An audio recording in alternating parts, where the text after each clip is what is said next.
Hi, we're here with Lovemore from Oakland. Hi, Lovemore. Hello. How's it going? I'm well. How are you?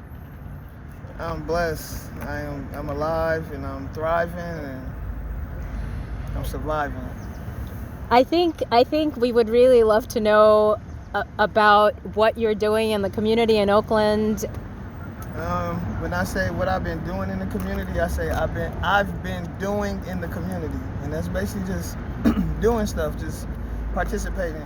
You know, I think that's important to participate with what a lot of people have going on, just to diversify your experiences. And I think that by me doing that, I built a relationship with the community that's like, they see me trying these things out with everybody else, so they're willing to try things out with me, and be open with me. So why is it important for you to go into the community and do these activities with other people? I mean, I've been even just thinking about community in general lately, and just like what's the importance of it, because infrastructure is basically it.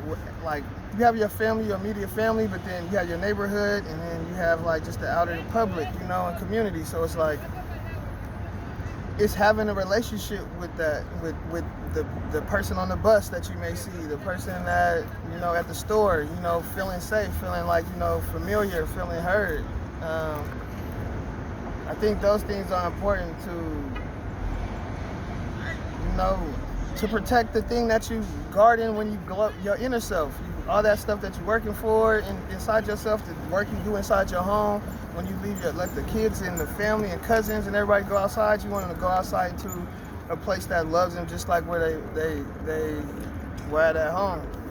So often the community do start with the home, and yes, it's been a lot of hardships with the family, with community, all of that, and we're trying to find a way to keep going on and surviving and living, and trying to find a way to thrive. But can you tell us a little bit about Oakland and what the context actually is, why it's so difficult to thrive and live in Oakland? I mean, it is hard to thrive and stuff like that, but because of that community, because of the sense of everybody, we're able to be here. So it's not really,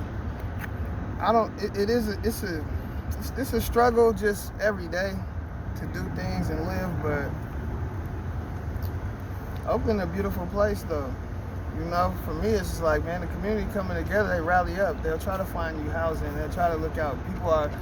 When these houses get so expensive, it's like, forget it. We'll get 2, 3, 4, 5 families in one house. Forget it then. Like, we'll find a way. So I think that's the beauty of it. But I think that why it's so hard to survive in Oakland is because it's a force that's making it hard to be so hard out here. That's what it feels like. As much as I'm out in the community and how positive I keep it, and how optimistic and like, open-minded I am, I can feel like this force and this push to like frustrate, to just live in this zone. It feels like it wants to make the native people that's from out here not be out here. That's what it feels like. It feels like the prices go up here. They talk down and bad about Oakland specifically, and how bad it is. And then even in LA, I think that they want the West Coast. Whoever they are, I feel like if somebody wants the West Coast and it's burning up down there, the insurance or whatever. I'm not down there to speak on it, but I can know that I can see the smoke from here, from Northern California to LA. Like, it's just, I just feel that force, like it's a force that to want this space. But it's a beautiful place. Look, it's the weather. This is like what? The end of winter, coming into spring right now. I'm dressed way more clothes than I need, but I know it's gonna get colder later. But I'm just used to this space, so I know how to layer up and dress in this environment. And that's how I look at the world. Every environment molds the people, and the more generations you be there, the earth is molding the people in every chakra of the earth, every place. So give us an example of some projects that you've been doing with the community. I think maybe I'll ask a more specific question. Where does your music fit in with your community activities? My music is inspired the community. Like, for one, I'm 37 right now, so it's people that's been seeing me do this for a long time and like stick with it, and they inspire, like, damn, he's going, you know.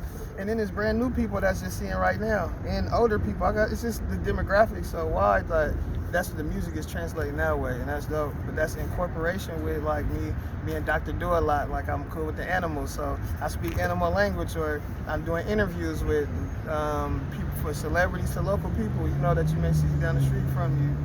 And showing that connectivity between everybody. And what really one of my loving projects that I did before was the thing here called Love at the Lake. And Love at the Lake basically was like a concierge service to the bay.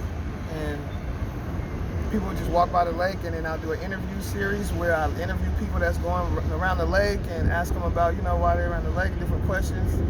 And I had a platform for where people could perform, because I had a speaker, and people would come play dominoes and vibe, and it would just be me, and it would turn into a whole bunch of people gathered that didn't know each other before that day, and now you knew somebody and connected with somebody.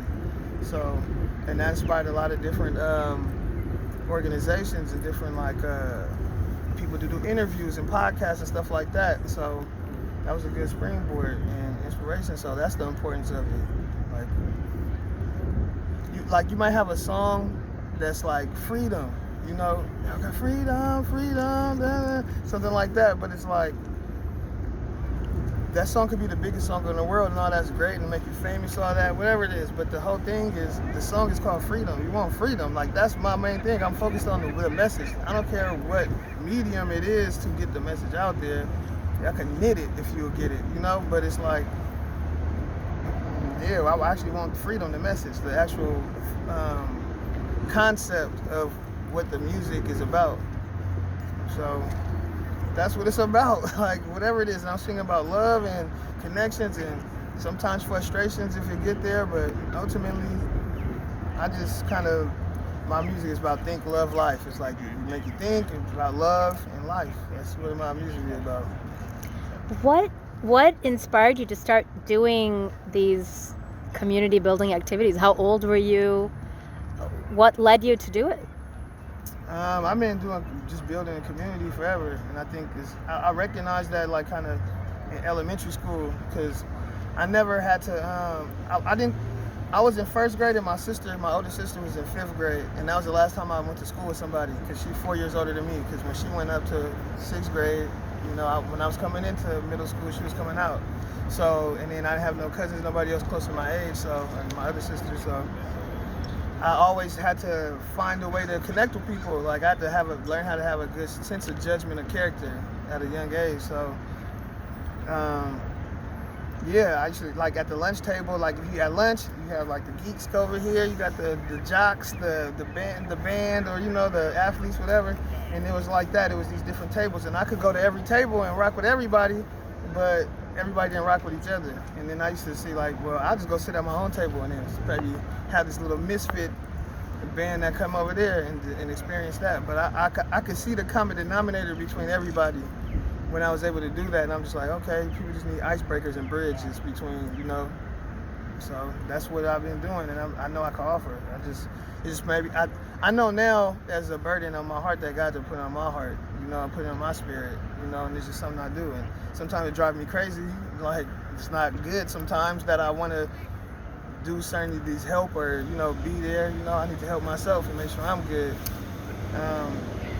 But it's a burden on me. When I experience the glory that God and that is transforming my life, and me believing in myself and me remembering myself more in this experience, it